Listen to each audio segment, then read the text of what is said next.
lagi saya di sini. Hari ini saya dinas pagi dari jam 7 sampai jam 2 siang. Saya akan merawat ibu selama di rumah sakit ini. Nama lengkap ibu siapa?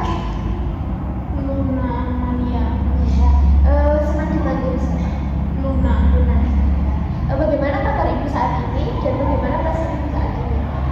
Takut. Takut ibu. Ibu dari yang saya baca dari data pengajian ibu, alasan masuk karena mendengar suara melenceng. Kira-kira yang menyebabkannya apa ibu? Gak tahu. Bu, beberapa sering ibu mendengarkan suara-suara yang tidak diinginkan. Sangat sering. Berapa lama suara yang ibu dengar berlangsung? 10 menit. Dari mana ibu merasa suara itu terdengar? Dari mana saja. Seberapa keras suara yang ibu dengar? Keras. Apakah ibu yakin suara itu berasal dari diri sendiri atau luar? Dari luar. Seberapa sering isi suara yang ibu dengar bersifat negatif? Sangat negatif.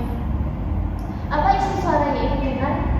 Mengajak saya untuk pergi jauh. Seberapa sering ibu merasa tidak nyaman karena suara yang ibu dengar? Sangat tidak nyaman. Seberapa besar ketidaknyamanan yang ibu rasakan? Sangat besar. Seberapa besar gangguan yang disebabkan oleh suara dalam kehidupan sehari-hari ibu? Sangat terganggu aktivitasnya. Seberapa baik ibu dapat mengendalikan suara yang muncul? Saya masih belum bisa. Apakah ibu belum mengetahui cara mengatur halusinasi dengan benar? Tidak. Apakah ibu tertarik untuk melakukan setiap suara? Apakah ibu tertarik untuk melakukan setiap suara yang muncul? Ya. Bagaimana cara ibu mempraktekkan cara mengatur suara-suara? Belum tahu.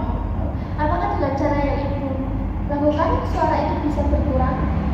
Tidak. Bagaimana kalau kita berdiskusi tentang cara mengatur halusinasi dengan menghati? Apakah ibu bisa tidak? Ya. Apakah ibu belum mampu mengidentifikasi adanya halusinasi misalnya suara yang tidak didengar orang lain? Ya. Apakah ibu tidak bisa membedakan antara realita dengan halusinasi? Tidak bisa. Apakah ibu membutuhkan teknik mengatur halusinasinya? Iya. Berapa lama ibu mau berbincang-bincang? Bagaimana kalau 15 menit? Baik. Ibu ingin berbincang di mana? Kalau di sini bagaimana? Boleh? Hari ini kita akan belajar cara-cara mengatur halusinasi. Bagaimana kalau kita latih cara yang pertama dahulu, yaitu dengan menghati? Apakah ibu sudah mengerti apa yang dimaksud mengatur halusinasi dengan teknik menghati? Tidak. Jadi mengatur halusinasi dengan teknik menghati yaitu cara mengatur halusinasi, khususnya suara-suara dengan cara menolak atau memarahi suara tersebut secara tegas. Ya. Dengan latihan teknik menghati, tujuannya yaitu agar ibu merasa lebih berkuasa atas halusinasi dan bisa membedakan mana yang nyata dan tidak. Yang harus dipersiapkan yaitu waktu, komitmen, dan kesiapan mental dan posisi harus tahu jika sedang sendiri atau dengan orang lain. Caranya bagaimana Bu? Jadi, saya akan mempraktikkan dahulu, baru ibu mempraktikkan kembali apa yang telah saya lakukan. Ya. Ketika sedang sendiri, ibu bisa menggunakan cara ini. Bagaimana Bu? Ya. Jika suara itu muncul, katakan dengan keras, pergi, saya tidak mau dengar, kamu suara palsu. Sambil menutup kedua telinga ibu seperti ini ya Bu. Ketika ibu sedang di keramaian, ibu katakan tidak dalam hati saja. Coba sekali ibu ulangi lagi seperti yang saya lakukan tadi. Pergi. Saya tidak mau dengar kamu suara palsu. Wah, bagus sekali ibu sudah bisa mempraktikkan. Bagaimana perasaan ibu setelah mengatur halusinasi dengan teknik tadi? Merasa lebih lega. Baiklah ibu masih ingat tidak? Tadi kita berbincang-bincang dan belajar apa? Ya. Teknik menghati. Oh iya. Coba ibu sebutkan lagi apa pengertiannya, tujuannya, dan apa saja yang perlu dipersiapkan. Bagaimana cara latihan yang sudah saya ajarkan tadi ibu?